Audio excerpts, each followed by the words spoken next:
everyone. Welcome to the Romantic Show. Woo! Yeah! Yeah! Yeah! Yes, I know everyone must think we're going to be talking about flowers and roses and kisses and hugs, but actually, we'll be talking about the opposite. We are going to actually talk about the Romanticism era. We're going to be asking questions to Miss Mary Wollstonecraft because she was in the center of this era. So please give it up for Mary Wollstonecraft.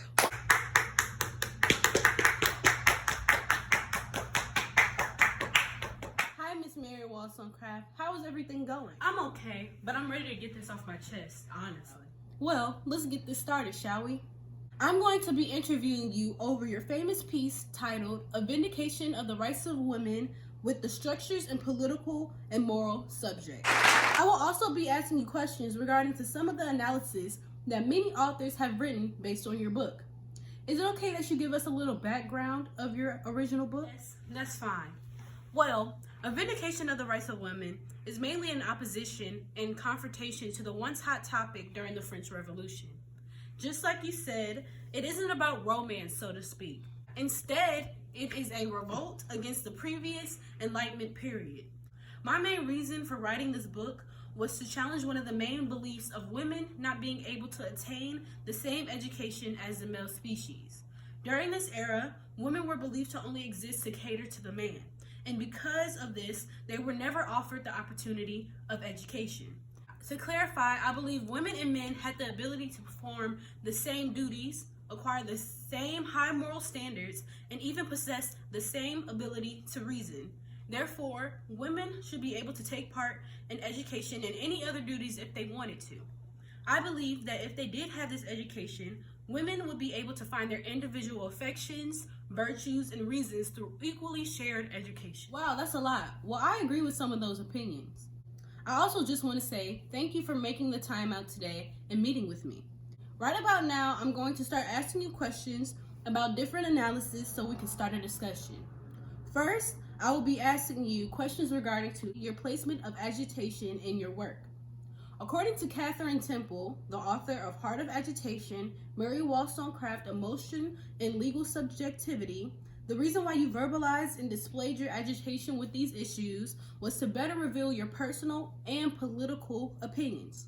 Is this true? In all actuality, I did somewhat strategically express my agitation and emotions with the issues to further promote my opinions. However, I'm not trying to avoid them. I really express my emotions in these pages to have a persuasive effect on the people reading it. I had to make sure that the readers would appreciate my message and my main goal to solve the issue. So what you're telling me is that you use your agitation and anger as more of a aesthetic and rhetorical device? Well, no, but yes. I actually did hold some anxiety with the issue. I felt many devastating emotions from anger and sadness. However, I wanted to indicate and convey those emotions. By doing this, I was able to appeal and persuade my audience to somewhat feel the same way as I did. Don't you think I'm right, audience? Yeah! Yeah! Well, this leads me to the last question about this literary criticism. Can you give me examples on how you actually appeal to the audience? Because some critics say that you are more inconsistent. Well, I don't believe it was. Just as Catherine Temple said, understanding the word agitation was a key to understand my contribution to not only the feminist thought, but also the theories of legal subjectivity. Those critics were taking my agitation a little bit too literal. Instead, it was more of a literary tool subject for interpretation. I don't resist my agitation, I amplify it. As said in the analysis, my construction of agitation effect made me legible to my contemporaries and to ultra critics as resistant and an agitated force. In other words, someone who represented all who were unhappy with the status quo. Wow, that was a great conclusion. How did everyone like that first discussion? Yeah! Yeah! Same, guys. That was great information. Well, now we will have a brief commercial break and we will come back and talk with the lovely Wollstonecraft. Welcome back, everyone. Now I'm going to be asking Miss Wollstonecraft questions regarding to the next literary criticism article by Joyce Sanders Peterson titled Friendships in the Life and Work of Mary Wollstonecraft, the Making of a Liberal Feminist Tradition. In the analysis, Peterson tries to explore the reason why you implemented friendship within the text and even in your life. The author continues to explain how the ideal relationship related to not only your political views, but also your self-awareness and your devotion to a more liberal and metrocratic society. Is this true, Mary? Well, yes. I believe that friendship is an ideal relationship that can play an important part into many movements. These friendships could be between women and men. Also, these friendships are viewed, in my opinion, as a political advantage and as a way to understand my own actions and reactions. Just as Peterson said in the article, friendships were to play an important part in the history of the feminist movement, providing some of the emotional ballast that encouraged a minority of men to support women's causes. Okay, so can you explain how your expression of friendship is in correlation with your main goals in the book? Well, there are various correlations. One relation can be my idea of friendship being connected to the idea of a society open to talent. As stated earlier, I believe that if they did have this education, women would be able to find their individual affections, virtues, and reasons through equally shared education. This then leads to friendship and how it is connected to self-improvement. This self-improvement is required for this open society. This will lead to my dedication to a society where people can practice their individual rights and gain success or power because of their abilities and talent, not because of their social standings.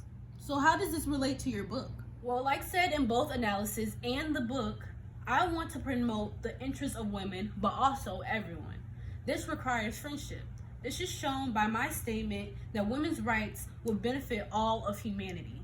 I have always said, if she be not prepared by education to become the companion of man, she will stop the progress of knowledge and virtue. We will come back to questions and answers with Mary Wollstonecraft.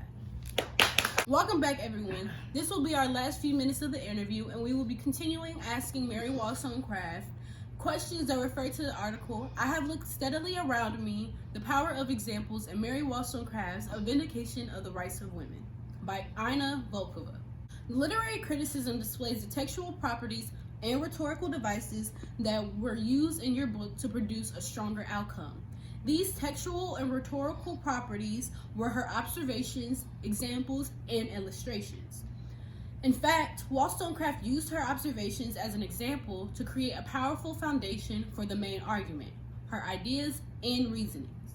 Volkova reveals how her examples and illustrations are extremely connected with the ultimate proposal of the book, and it impacted the women who look steadily around. Is this true that you have placed illustrations to promote education for women? Yes, I definitely did. I also love the title of this analysis because it reveals how I wanted to craft a vision of social change through the women who examine and observe their surroundings, which the author called Look Steadily Around. Like stated in the analysis, I wanted to make examples out of my observation to fit into the tradition of the 18th century empiricism, but also craft a vision of social change via the women who look steadily around.